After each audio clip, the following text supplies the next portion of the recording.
तो जो चैप्टर है आपके पास वो है मैट्रिसेस एंड डिटरमिनेंट। क्या बच्चे? अब जब एनसीईआरटी आप देखोगे क्लास 12 की तो उसमें मैट्रिक्स अलग दिया है, डिटरमिनेंट अलग दिया है, लेकिन ऐसा हो नहीं सकता।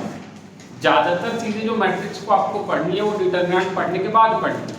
तो इस दोनों चैप्टर को हम लोग साथ पढ़ते हैं, अलग अलग नहीं पढ़ते हैं। ठीक है, मैट्रिक्स क्या होता है वो बात कर लेंगे, फिर उसके बाद थोड़ी सी डिटरमिनेंट की बात करेंगे, फिर उसके बाद वापस मैट्रिक की तरफ चलेंगे। यानी कि दोनों चैप्टर जो होगा साथ चलेगा। एनसीईआरटी आप जब पूरा खत्म हो जाएगा उसके बाद आप देखेंगे, अदरवाइज हम आपको बताते रहेंगे कि आप किस पोर्शंस को कवर कर सकते हो एज ए होमवर्क। ठीक है, तो चैप्टर का नाम होगा आपके पास मैट्रिसेस एंड डिटरमिनेंट। लिख लें।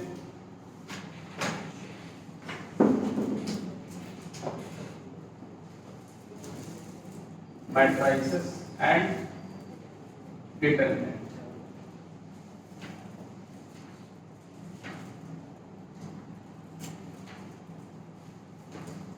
ठीक, तो सबसे पहले हम बात कर लेते हैं मैट्रिक्स की, उसके बाद हम थोड़ी सी बात करेंगे किसके? डिटरमिनेंट। मैट्रिक्स की अगर बात करें तो मैट्रिक्स होता क्या है? मैट्रिक्स बेसिकली एक तरीके का अरेंजमेंट है। क्या है? अब अरेंजमेंट का क्या मतलब है? देखो, ये पहले से हम जानते हैं, बहुत तरीके की चीजें हमने पढ़ते आई है। जब बहुत सारा डाटा हमें मिलता था तो उसके लिए हम बार ग्राफ का इस्तेमाल कर लेते थे, हिस्टोग्राम का इस्तेमाल कर लेते थे, less than more than Mosaic होता था। फिर 11th में हमने स्टैटिस्टिक्स में पढ़ा बहुत तरीके के रिप्रेजेंटेशंस। तो ये भी एक तरीका का रिप्रेजेंटेशन है।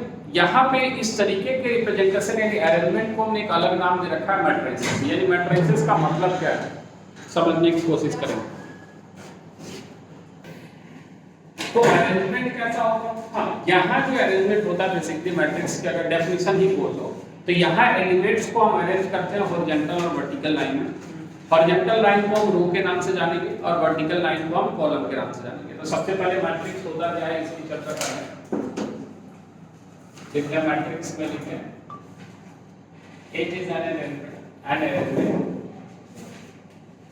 an arrangement of elements in horizontal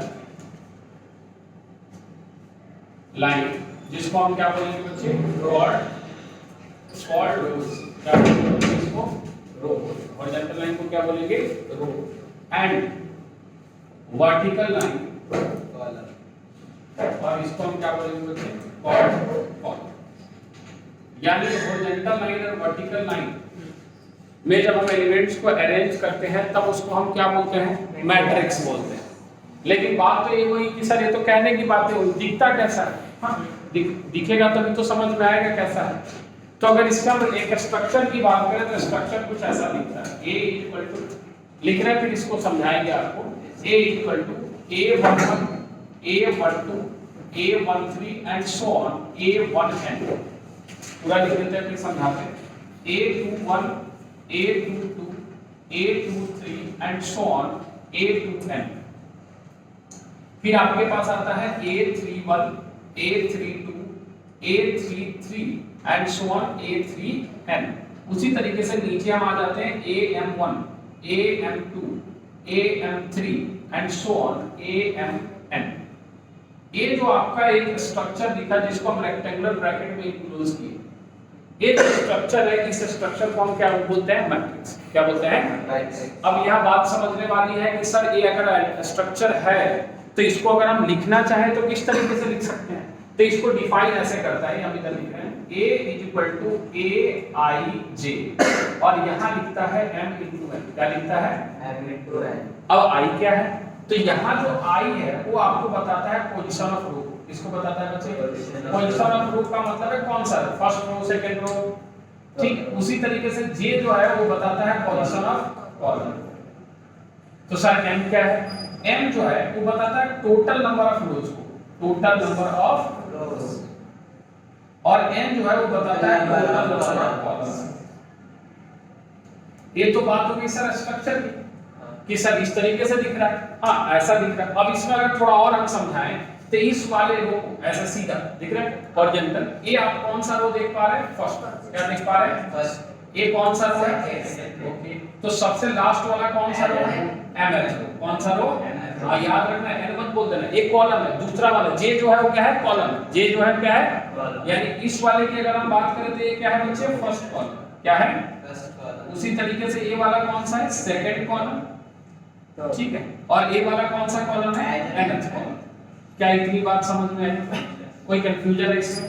तो सर और चीजें यहाँ बताओ। हाँ, थोड़ी सी चीज और, यहाँ m into n जो है उसको हम बोलते हैं ऑर्डर ऑफ मैट्रिसेस। क्या बोलते हैं? Order of matrices. यानी ये जो m into n है, यहाँ पे अगर हम लिखते हैं m into n, तो ये आपको किसको रिप्रेजेंट करेगा? ऑर्डर को। किसको रिप्रेजेंट करेगा? ऐसे ही लिखना है, इसको मल्टीप्लाई नहीं करना होगा, ठीक है। तो अगर कोई आपसे पूछे कि sir total number of elements कितना होगा, हाँ इसकी चर्चा कर लेते हैं। टोटल नंबर ऑफ एलिमेंट्स, तो अगर टोटल नंबर ऑफ एलिमेंट्स कोई पूछेगा तब हम इस m into n को क्या करेंगे? मल्टीप्लाई करेंगे। क्या करेंगे? तो अब किसी मैट्रिक्स को देखना हो तो इस तरीके से देखेंगे। फिर उसके बाद i का मतलब रो, j का मतलब कॉलम, m into n हमारा क्या है? ऑर्डर। अब कुछ इसकी जनरल बातें कर लेते हैं। जैसे एक एग्जांपल के तौर पे क्वेश्चन ले लेते हैं और हमसे आपसे कुछ बातें पूछ लेते हैं। a = 1 2 -1 3 0 5। हमें कोई बताएगा किस ऑर्डर का है? किस 2 into 3। क्या ये बात सभी को समझ में आ रही है? रो कितने दिख रहे हैं, मतलब सीधी लाइन कितनी दिख रही है? 2। वर्टिकल लाइन कितनी दिख रही है?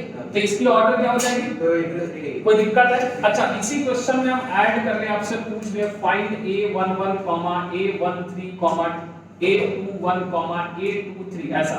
तो मुझे कोई बताएगा कि a11 कितना है? 1 है, बहुत बढ़िया। और कोई a13 बताएगा? -1। और कोई a21 बताएगा? 3। और कोई a23 बताएगा? कैसे निकाल रहे हैं ये समझ लें जिनको नहीं समझ में आ रहा है। कि अगर हमसे a13 पूछा जा रहा है तो हम सबसे पहले पहली रो में चलना शुरू कर देंगे और तीसरी वर्टिकल लाइन पे जाकर रुक जाएंगे। अरे आ रही बात समझ? उसी तरीके से मान लो a22 पूछ रहा है हमसे। क्या पूछ रहा है? तो हम दूसरी लाइन पे चलना शुरू कर देंगे और दूसरे कॉलम पे रुक जाएंगे, यानी दूसरी वर्टिकल लाइन पे रुक जाएंगे। तो यहाँ से हमें ये बात समझ में आ जाएगी कौन सा एलिमेंट कहाँ बैठा है। ऑर्डर हम डिसाइड कर सकते हैं। क्या इसमें टोटल नंबर ऑफ एलिमेंट्स आपसे पूछता तो आप क्या बोलते? बहुत बढ़िया। क्या ये बात समझ में आ गई सभी को? ए कितना आ जाएगा? 6। क्लियर है? अच्छा, अब एक अलग टाइप का क्वेश्चन इसी में पूछ लेता है कभी-कभार, ठीक है, उसको भी देख लेते हैं। क्वेश्चन ऐसा रह जाता है आपके पास, construct a matrix, construct a matrix of order 3 into 4। क्या ले लिया हमने? 3 into 4। हम थोड़ा बड़ा ही ले रहे हैं। Where element is given by, element is given by, एक फॉर्मूला लिख दिया यहाँ पे, aij equal to i plus j whole square divided by 2। ठीक है, कह रहे हैं कि एक मैट्रिक्स बनाइए जिसके एलिमेंट्स निकालने का जो फॉर्मूला है वो ऐसा दिया हुआ है। ठीक है, कोई दिक्कत है? तो सबसे पहले हमें किस ऑर्डर का मैट्रिक्स बनाना है? 3 रो और 4 एक डमी मैट्रिक्स बना। डमी मैट्रिक्स बनाने का मतलब है आप ऐसा देख, a = a11, a12, a13, a14। क्या ये बात समझ में आ गई? फिर यहाँ क्या लिखेगा? a21, a22, a23 और a24। और फिर क्या लिखेगा? a31, a32, a33 और a34। ये हमारा मैट्रिक्स जो रिक्वायर्ड चाहिए वो चाहिए जिसका ऑर्डर कितना है? 3 into 4। अरे आया नहीं आया?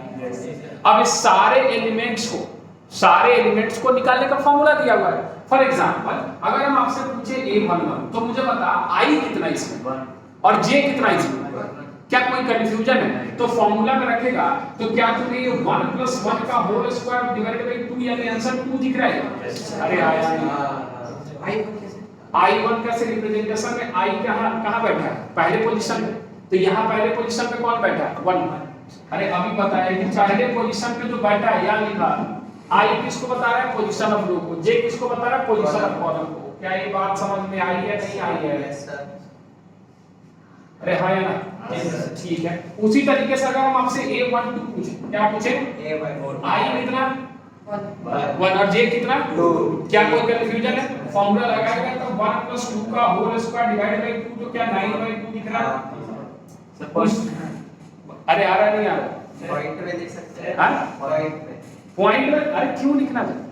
ठीक है, आपकी इच्छा, आप डिवाइड करके लिख दो। आप फ्रैक्शन में लिखो ना, मैट्रिक्स में फ्रैक्शन वैलिड है।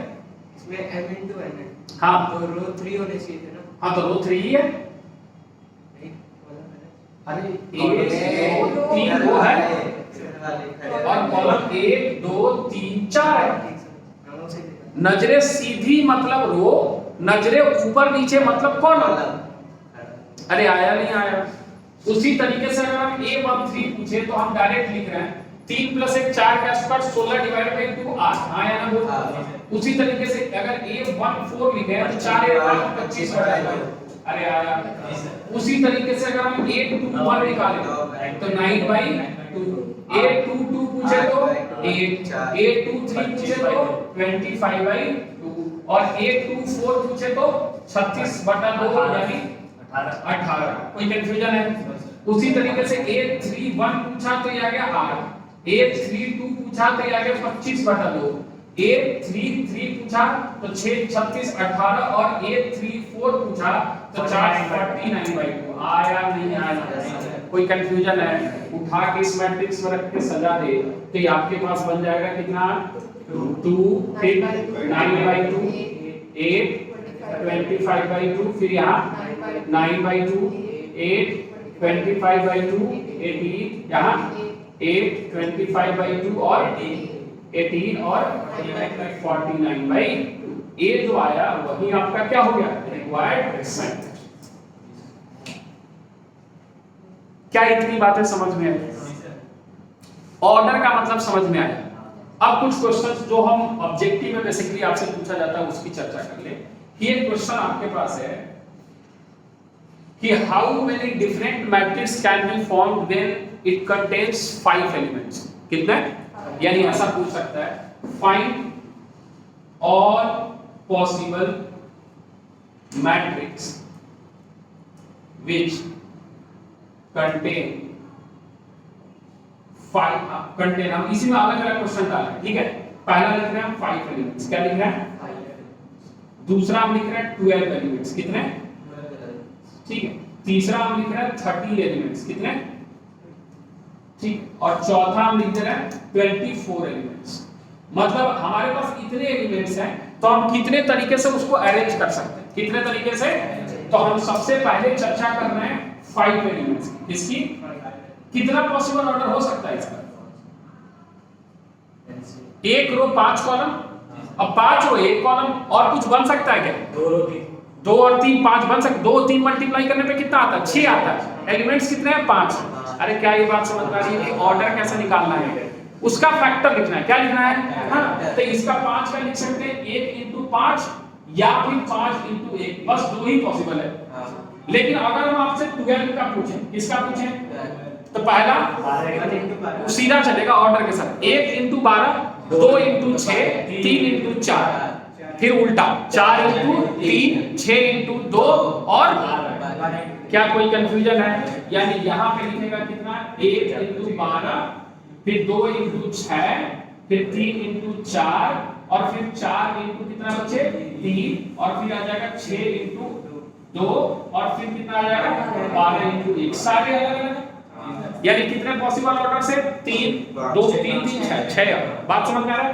तो 13 वाले का क्या होगा 2 13 के हो जाएंगे कितने 2 1 × 13 और 13 × 1। उसी तरीके से 24 का लिख लोगे क्या?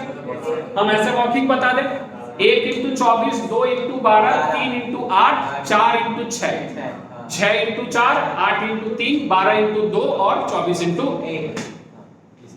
कोई कंफ्यूजन है इसमें? क्लियर है? पक्का? कोई शंका? अरे हाँ या ना? मैट्रिक्स क्या होता है सभी को क्लियर है? उसका एलिमेंट सभी को क्लियर है? आई जे का मतलब सभी को क्लियर है? n × n का मतलब सभी को क्लियर है? बक्सा समझ में आ रहा है? एलिमेंट्स ढूंढ पा रहे हैं? मैट्रिक्स बना पा रहे हैं? कोई कंफ्यूजन? पहला एक्सरसाइज समाप्त। ठीक है।